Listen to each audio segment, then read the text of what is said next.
For Lauren Phelps, her life was just beginning when she married her love, Matthew Phelps, in 2016.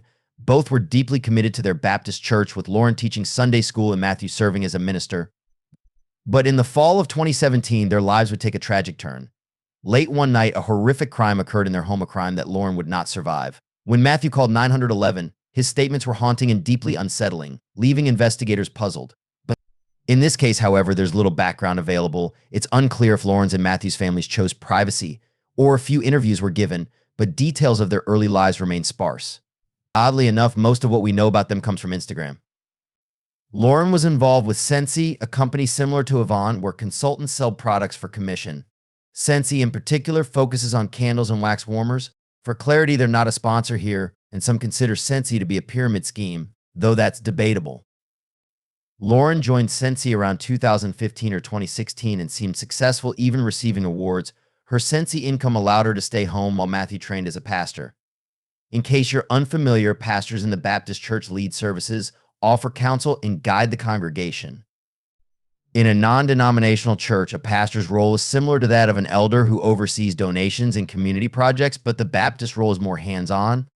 Lauren met Matthew around 2014, and by fall, he was appearing on her social media. They officially started dating in November 2014, and Lauren's family later confirmed they seemed perfect for each other, with Matthew described as an honest, clean-cut man. For Lauren, things finally seemed to be falling into place. Matthew accepted her as she was, and her life took a happier turn. There's little record of her career ambitions, but after meeting Matthew, she became even more active in church life. She fully supported his pastoral studies, and after nearly 2 years of dating, they got engaged on Valentine's Day 2016 and married that year. Their social media presented a picture of bliss, but as with many, social media only scratched the surface. As we now know, their marriage was troubled from the start. Lauren's family would later reveal that despite her online smiles, she was actually miserable, mainly due to her new husband. The truth was that Matthew was not the man he'd appeared to be. Right from the start, the couple's relationship was strained. As with most marriages, they pooled their finances, although some couples managed their money separately. But merging finances quickly created issues for the Phelps household. As singles, everything worked fine, but that balance began to shift when they married. After all, they each had control over their own lives, and they were able to share only what they felt comfortable sharing with one another. But now that they were married, they more or less felt obligated to share every little detail with one another. And that's when Lauren began to make a few discoveries about Matthew that she never would have expected. After living together for a few short months, Lauren began to realize that Matthew had a serious problem with money. We don't know for sure just how deep the rabbit hole really goes, but according to Lauren's family and friends, Matthew was spending like he was a member of Congress, but in reality, his income was virtually nothing. At least it was nothing compared to the amount that he was spending. It's pretty safe to assume that Matthew was likely in a lot of debt, but I haven't been able to confirm this for certain, so don't take that as fact. But according to Lauren's peers, Matthew was living a lifestyle that simply wasn't sustainable, no matter how you looked at it.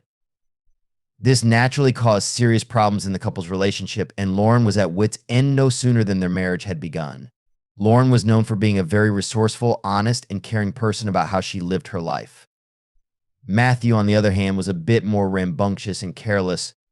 Lauren had spoken with him time and time again about the sheer amount of money that he was spending, and Matthew seems to have made every attempt to cut down on his spending, but he just couldn't shake the habit.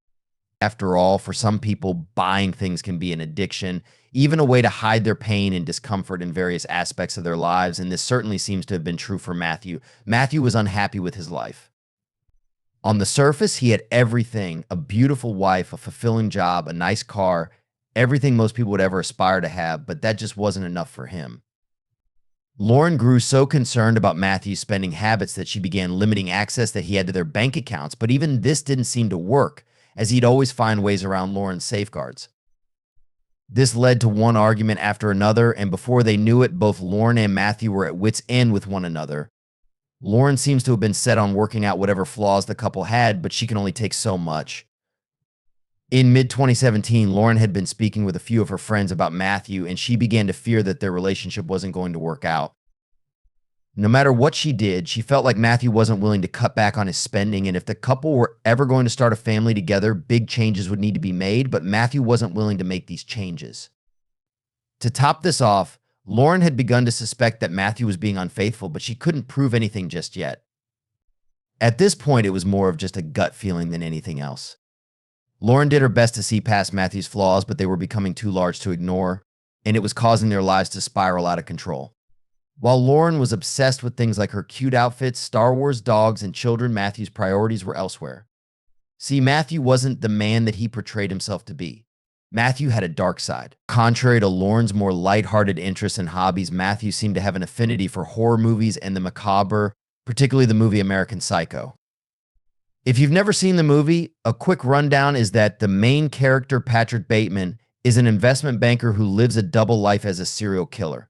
According to Matthew's friends, he was truly obsessed with the film to a concerning degree. He even dressed up as some of the characters from the film on holidays from time to time. But things got much darker and much more concerning when Matthew was casually talking with one of his friends over drinks one day. This friend says that, seemingly unprovoked, Matthew brought up serial killers.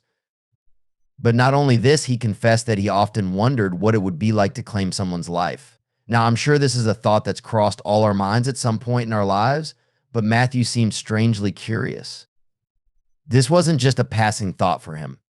The friend said that he could tell there was a strange energy that encompassed Matthew as he pondered the thought of this. It wasn't too long after this that tragedy struck. It was September 1st, 2017.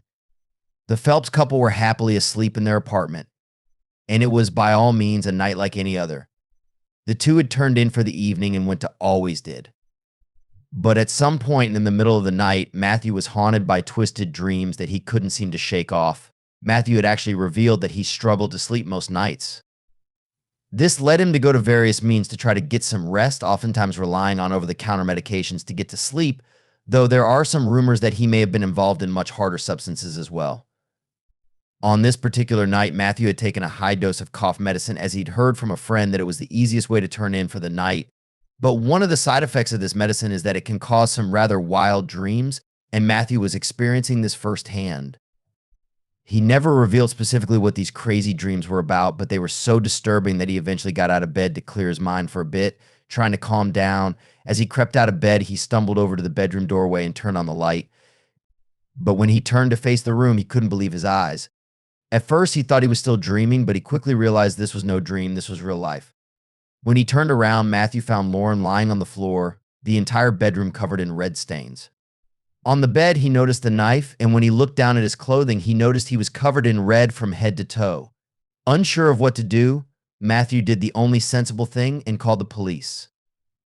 After dialing 911, Matthew made a truly disturbing revelation to the dispatcher. As he spoke with the 911 operator, he explained that he had a terrible dream, but when he turned the lights on, he found his wife on the floor. He followed this by saying, "I think I killed my..." And then he trailed off. The dispatcher began desperately asking how something like this could have happened, but all Matthew could do was describe the scene of the crime. He was very clearly in shock by what had taken place. All he was able to explain was that he had taken a large amount of cough syrup, then woke up to the scene of a crime. As the call came to an end, Matthew began sobbing, saying that his wife didn't deserve this. But Matthew's shock wouldn't last for very long. As investigators later made their way to the scene of the crime to collect whatever evidence they could, they realized a particular aspect of the crime scene didn't make any sense. When they arrived to speak with Matthew, they realized that he was strangely clean. Even though he had told the dispatcher he was covered in red stains, they found he was in pretty good shape for someone who had just woken up to a crime scene. It didn't take detectives long at all to prove that Matthew had, in fact, cleaned up long before the 911 call. Now, I don't know about you, but if I awoke to find my wife on the floor in a bedroom covered from floor to ceiling in evidence, I don't think taking a shower would be the first thing on my mind, and police picked up on this clue immediately. All throughout his interrogation and interviews with police, Matthew maintained his story. Each time he was asked, he'd say the same thing. He took a much larger dose of cough medicine than he should have, and then he went to bed and woke up to the scene of a crime. Police didn't have any evidence to prove otherwise outside of the strange fact that he had cleaned up before calling 911, but this isn't a crime by any means, it's just weird. But while Matthew had initially maintained his innocence during the investigation, he would soon make a bizarre confession that took everyone by surprise. At this point, investigators were unsure of what to believe. The evidence told a clear story of what had taken place that evening, but the account that Matthew had given made an equal amount of sense, at least to a certain point. Matthew claimed he was under the influence of cough syrup when the crime occurred, and this appeared to have been true, but the manufacturer of the cough syrup in question explained that in their countless years of research, they found zero evidence that could link the medication to violence. Police were highly suspicious, but they weren't able to prove much of anything, at least not yet. As his trial was underway, Matthew was speaking with the judge who would be overseeing his case. As he spoke with the judge, Matthew's demeanor began to change. Up to this point, Matthew had shown no signs of remorse. In fact, when investigators spoke with him at the scene of the crime, they noted that he showed no significant signs of emotion, claiming he didn't even shed real tears. But as he spoke with the judge, Matthew underwent a major shift and admitted to the crime. He told his side of being responsible for the crime. Then, just a few brief moments later, he more or less confessed the cough syrup probably had nothing to do with his actions that evening. The judge asked, "Are you admitting guilt?" And Matthew agreed. Some prosecutors believe Matthew only did this as a way to avoid the death penalty, while others believe he really was beginning to show signs of remorse. It's difficult to say one way or the other if I'm being honest, but this is nowhere near the end of the story, and things would only get worse for Matthew from here. As the case was still undergoing investigation and the trial was underway, detectives managed to track down multiple social media accounts that Matthew owned. He had two Instagram accounts, one titled Marty Radical and another titled Uncanny Matty. On his Marty Radical page, Matthew almost exclusively posted screenshots and quotes from the film American Psycho. This account has since been set to private, so I can't confirm any of the specific posts that Matthew made, but the profile image from this account is still visible, and it's an image of Christian Bale from the film covered in red spatter. So it's pretty safe to say that the allegations there are most likely true. As for Matthew's other account, well, let's just say that his bio didn't age well. The only part of this page that is still visible is the message in his bio that reads, "I'm just a pitiful anonymous drifting into the abstract. Since marrying her husband Matthew in 2016, Lauren Phelps thought her life was falling into place." But a year later, in 2017, tragedy struck in the dead of night, and Lauren's life was cut short in a brutal crime that shocked everyone. Matthew called 911, but his statements were strange, leading police to speculate that he was influenced by his obsession with the film American Psycho. Investigators proposed that he might have lashed out in anger due to financial disagreements with Lauren and her intentions to divorce him.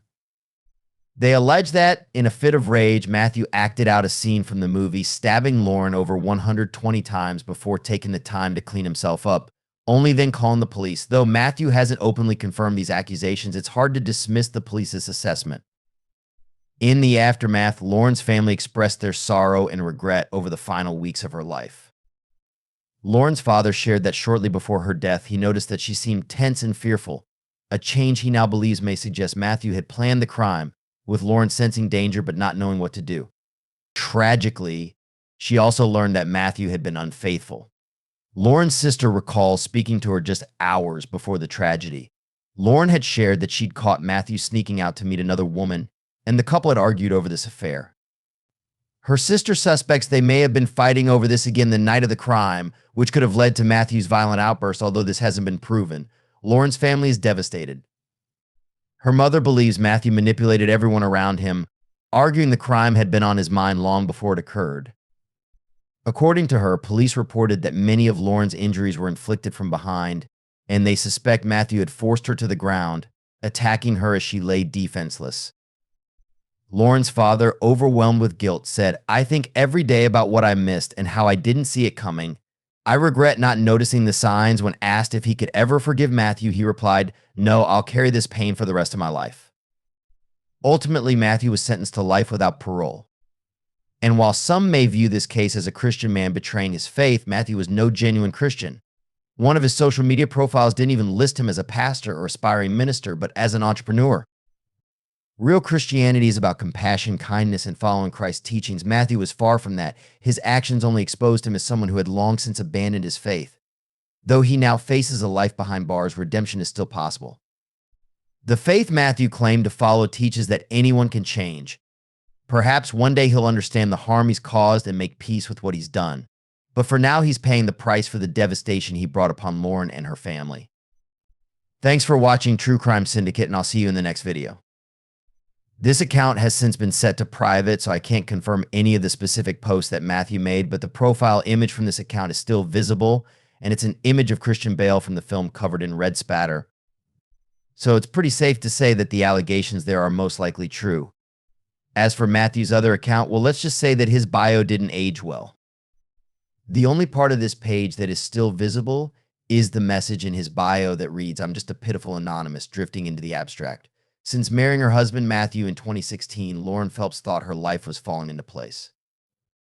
But a year later, in 2017, tragedy struck in the dead of night, and Lauren's life was cut short in a brutal crime that shocked everyone.